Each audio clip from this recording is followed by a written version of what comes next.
जय मसीह की। हमें आशा है कि हर बार आप संदेश से जरूर आशीष प्राप्त कर रहे हैं। हमें आपकी प्रतिक्रियाएं भी समय पर मिल रही हैं। आज आपका ध्यान एक कहानी की ओर ले जाना मांगता हूं, जो लूका 13 अध्याय और उसके 10वें पद से यूं है। लिखा हुआ है कि वो सबत के दिन आराधनालय में उपदेश दे रहा था। वहां एक स्त्री थी जिसे 18 साल से एक दुर्बल करने वाली दुष्टात्मा लगी थी और वो कुबड़ी हो गई थी और किसी रीति से सीधी नहीं होती थी। यीशु ने उसे देख करके अपने पास बुलाया और कहा, हे नारी, तू अपनी दुर्बलता से छूट गई। यीशु ने उस पर हाथ रखे और वो तुरंत सीधी हो गई। इस घटना को देख करके प्रभु की बड़ाई करना चाहिए था, लेकिन वहां पर ऐसे लिखा हुआ है कि आराधनालय का सरदार लोगों से कहने लगा, और दिन भी तो हैं, उसमें आकर के अच्छे हो। सबत का दिन विश्राम का दिन है, इसमें आकर क्यों अच्छे हो रहे हो। उसकी स्पिरिट खराब थी, वो रिसिया करके लोगों से बात कर रहा था।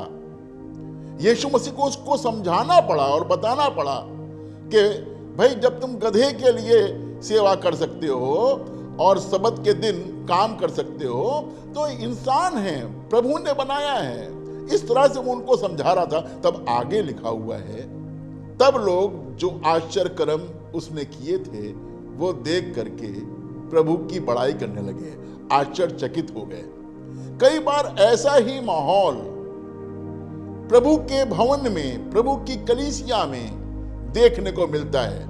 पिछले बार हमने आपको बताया था कि पहले हमें अपने घर का प्रबंध ठीक तरह से करना है, तब हम प्रभु की कलीसिया में अच्छी तरह से प्रबंध को करने पाएंगे, समझ पाएंगे।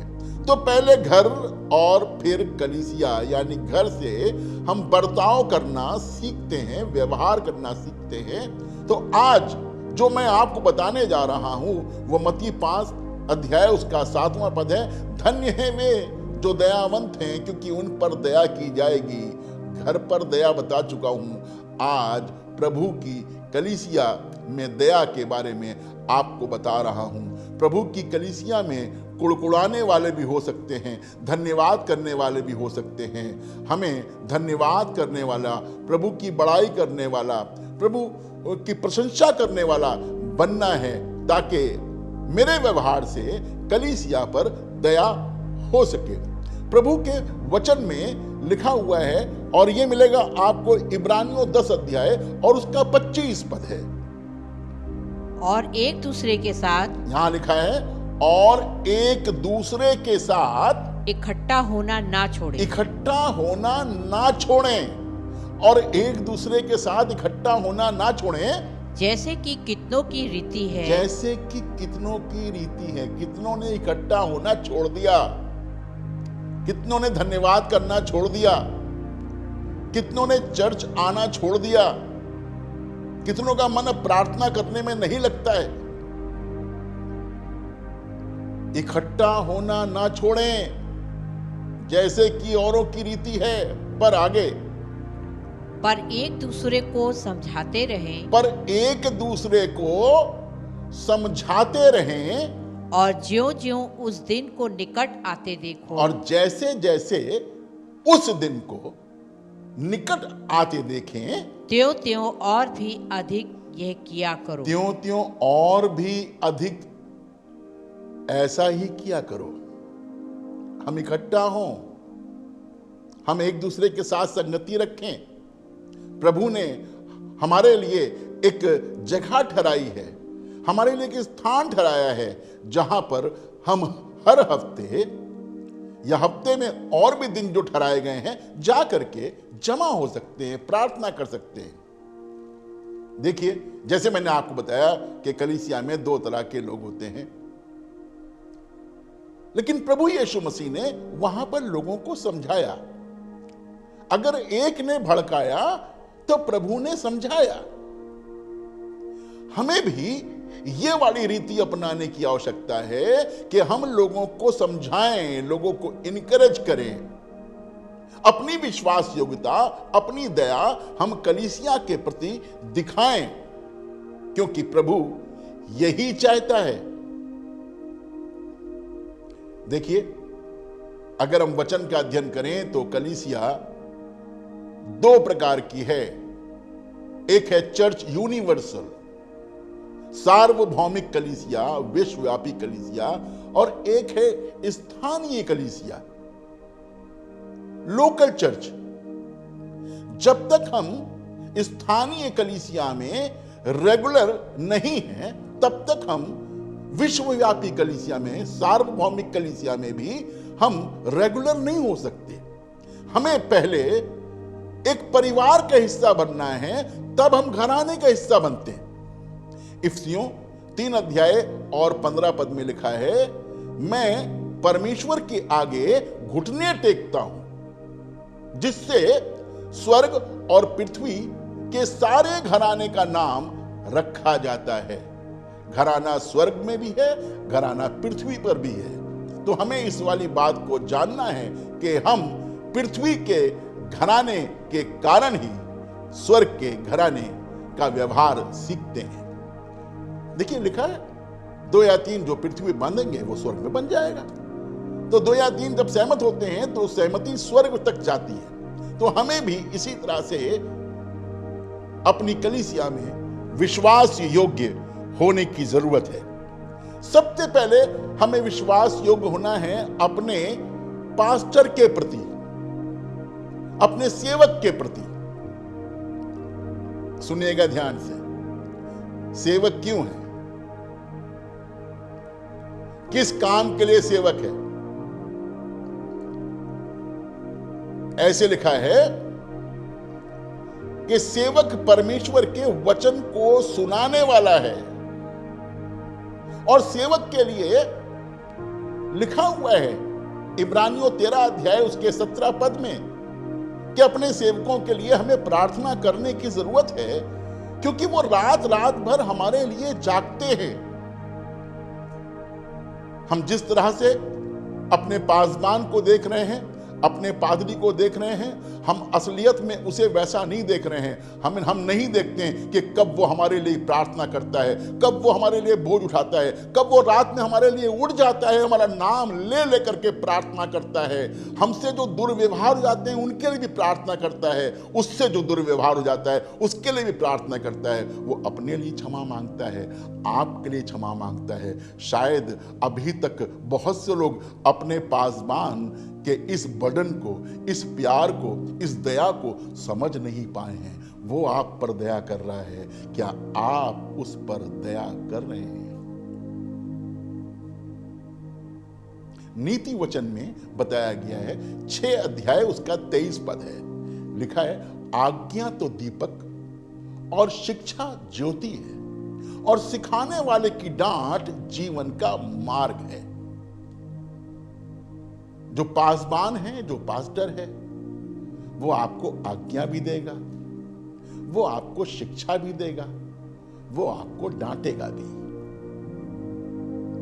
लेकिन कभी कभी हम शिक्षा को अप्रिशिएट करते हैं, आज्ञा भी मान लेते हैं, लेकिन जब वो सबके सामने डांट देता है तो हमारा दिल कड़वाहट से भर जाता है। हम डिसाइड कर लेते हैं क्योंकि डांटा है इसलिए अब हम नहीं आएंगे, क्योंकि डांट दिया है, हमारी अब कोई वैल्यू नहीं है। हम डिसाइड कर लेते हैं। प्रभु ने जोड़ा है आपको, ध्यान रखिएगा। वचन में लिखा है, जितने बपतिस्मा लेते थे प्रभु उन्हें हर रोज मंडली के साथ में मिला दिया करता था।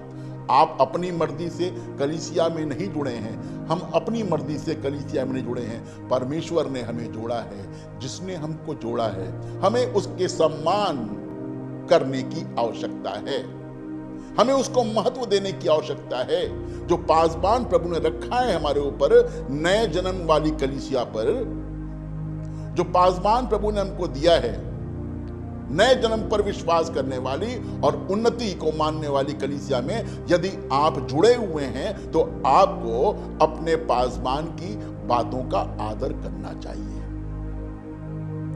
जब आपका पासवान सबके सामने आपको अप्रिशिएट करता है तो आपको अच्छा लगता है, मुझे भी अच्छा लगता है। लेकिन जब आपका पासवान किसी के सामने या सबके सामने आपको डांट देता है तो बात आपके दिल पर लगती है और फिर आपका मन न आराधना में हो लगता है, न संगति में लगता है, न प्रार्थना में लगता है, क्योंकि आज पास्टर ने आपको डांट दिया। अय्यूब कहता है हम परमेश्वर से अच्छी चीजें लेते हैं, क्या बुरी चीजें ना लें? इकट्ठा होने से बाज ना आए, जमा होते रहे, प्रभु की आराधना करते रहे, अपने पास्टर के लिए आप प्रार्थना करते रहिए। एक ऑर्डिनरी इंसान, एक साधारण मनुष्य जो परमेश्वर की असाधारण जिम्मेदारी को संभाल रहा है, उसे आपकी प्रार्थनाओं की आवश्यकता है। जो आपके लिए रोता है, प्रार्थना करता है, उसे भी आपकी प्रार्थनाओं की आवश्यकता है। प्रार्थना करें उसके लिए, उसकी हिम्मत अफजाई करें, उसके इनकरेज करें, प्रोत्साहित करें, कहें हम आपको प्यार करते हैं, हम आपके लिए प्रार्थना करते हैं। प्रभु में इस तरह से आप बने रहें। हर कोई तो पास्टर नहीं बन जाता, हर कोई तो उपदेश नहीं करता। आप अपनी कलीसिया में ही, अपनी मंडली में ही ऐसे कितनों लोगों को जानते होंगे जिनसे जब कहा जाता है प्रार्थना करो तो वो पीछे हटते हैं, नहीं प्रार्थना करते। जब उनसे कहा जाता है कि सामने आकर गवाही दो, वो झिझकते हैं। जब उनसे कहा जाता है कि सामने आकर के बाइबल में से पढ़ो, नहीं पढ़ते हैं, शर्म आती है। हर एक के बस की बात नहीं है कि वो पासबान बने या उपदेशक बने, क्योंकि लिखा है जो नहीं चूकता वही तो उपदेशक है। कितनी मेहनत करनी पड़ती है, कितना बोझ उठाना पड़ता है, कितना उपवास करना पड़ता है। आसान बात नहीं है सेवा करना। आपका पास्टर अच्छी तरह से रह रहा है या आप देख रहे हैं, लेकिन वो कब कब आपके लिए क्या क्या सहता है ये हम नहीं देख रहे हैं। ये देखने की और ये जानने की जरूरत है। एक आयत पढ़वाना मांगता हूं आपको कि क्यों उसका व्यवहार आपके लिए कभी कभी ऐसा होता है जो आपको समझ में नहीं आता। तो मेरे साथ निकालिए 2 तिमोथी और उसका 3 अध्याय और उसका 16वां पद। 2 तिमोथी 3 अध्याय 16वां पद। संपूर्ण पवित्र शास्त्र, यहां लिखा है संपूर्ण पवित्र शास्त्र परमेश्वर की प्रेरणा से रचा गया है, परमेश्वर की प्रेरणा से रचा गया है, और उपदेश और समझाने और समझाने और सुधारने और सुधारने और धार्मिकता की शिक्षा के लिए और धार्मिकता की शिक्षा के लिए लाभदायक है। देखिए 3 बातें यहां पर बताई गई हैं। पहला है उपदेश के लिए, दूसरा है समझाने के लिए, तीसरा है सुधारने के लिए। उपदेश, समझाना और सुधारना। ध्यान दीजिए परिवार में मैं कैसे सुधारा गया हूं, आप कैसे सुधारे गए, कैसा नेचर था, क्या स्वभाव था आपका, कैसे सुधारा है आपको। आज आपका पासबान आपको सुधार रहा है। वो आपका दुश्मन नहीं है, वो आपको तराश रहा है, वो आपको संवार रहा है, वो आपको बना रहा है, ताकि वो पवित्र आत्मा की अगुवाई में आपको ऐसा बनाए जैसा कि परमेश्वर आपको पसंद करता है। एक बहुत बड़े पादरी साहब मुझसे पूछने लगे, कहने लगे कि क्या बताएं, हम उनको गुरु मानते हैं लेकिन उनके पीछे फलाना आदमी लगा ही रहता है, कभी पीछा ही नहीं छोड़ता है, जब देखो वो उनसे बात कर रहा है और जब देखो वो उससे बात कर रहे हैं, हमेशा लगे रहते हैं, उन्हीं दोनों के बीच में बात होती है। मैं देखता रहता हूं कब मुझे मौका मिले, कब मैं बात करूं, मुझे मौका ही नहीं मिलता है। ये पक्षपात करते हैं, ये वाले बड़े पादरी साहब जो हैं ये पक्षपात करते हैं। मुझे हंसी आ गई, मैंने उनसे कहा अगर किसी मैकेनिक के पास में एक ही स्कूटर बार बार खड़ी रहे तो इसका क्या मतलब हुआ?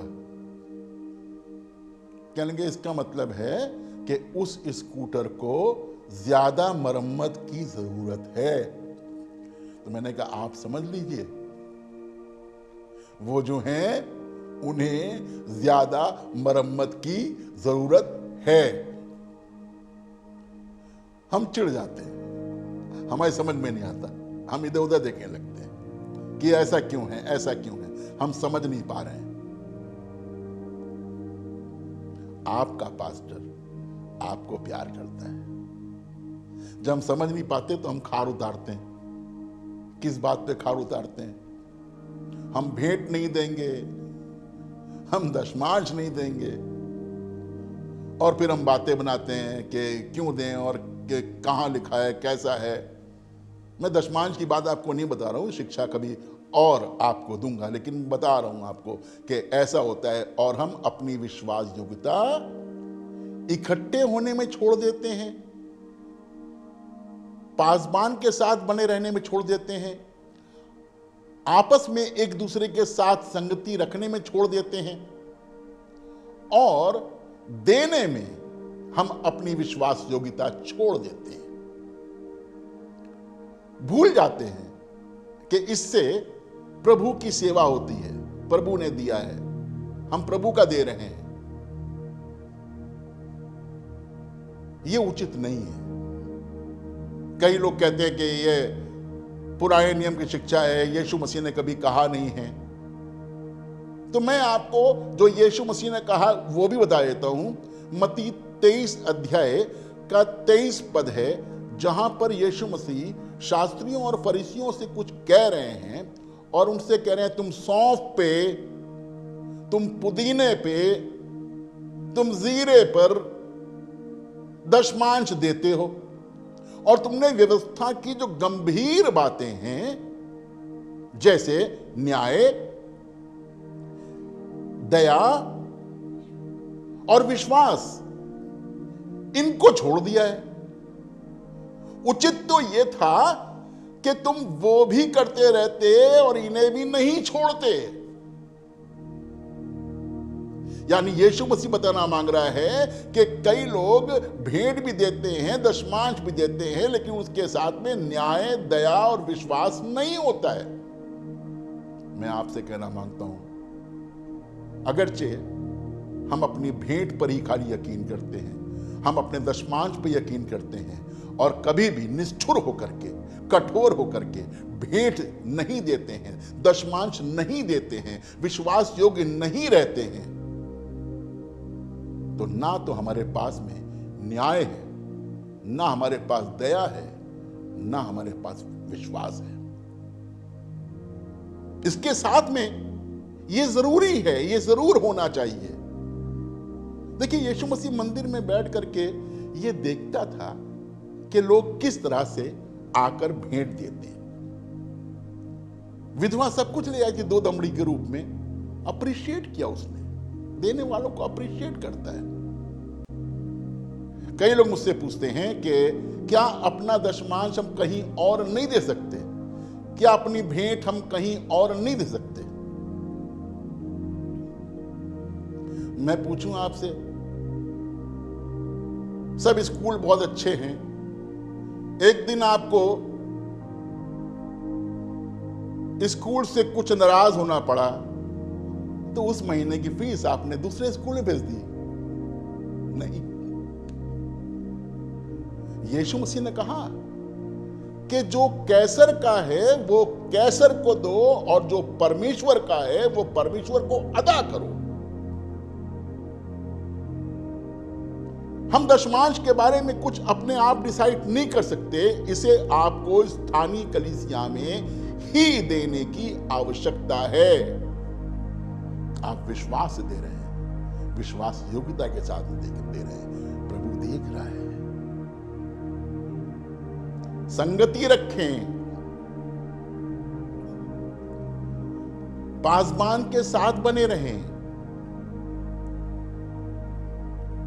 और अपनी भेंट देने में भी आप विश्वास योग्य रहें। आप मुझसे अवश्य पूछेंगे, अगर किसी की मदद करना मांगते हैं, किसी गरीब की मदद करना मांगते हैं, किसी को देना मांगते हैं, तो आप क्या कहते हैं? किसी को आपकी सहायता की जरूरत है, जरूर सहायता कीजिए, जरूर डोनेट कीजिए।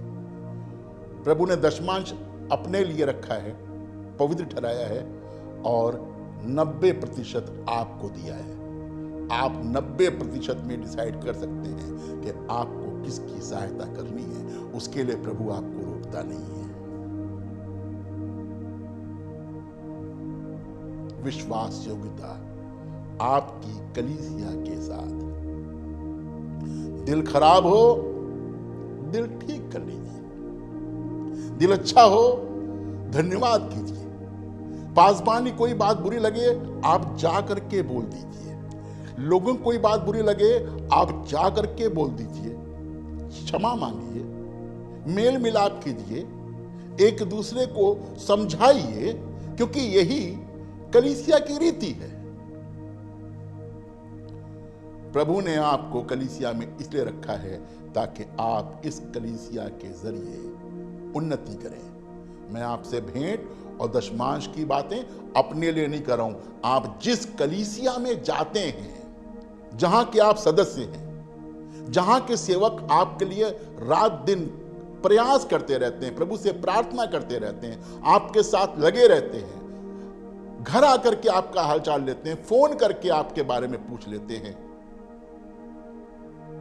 आप उनके प्रति, उस कलीसिया के प्रति विश्वास योग्य बने रहें। समय आने पर प्रभु आपको बढ़ाएगा। मैंने बहुत दिक्कत, बहुत परेशानियां कलीसिया में झेली है, लेकिन प्रभु ने कलीसिया को भी आशीष दी है और मुझे भी आशीष दी है। प्रभु ने बहुत बढ़ाया है, बहुत बढ़ाया है और अपने दासों को भी आशीष दी है, मुझे भी आशीष दी है।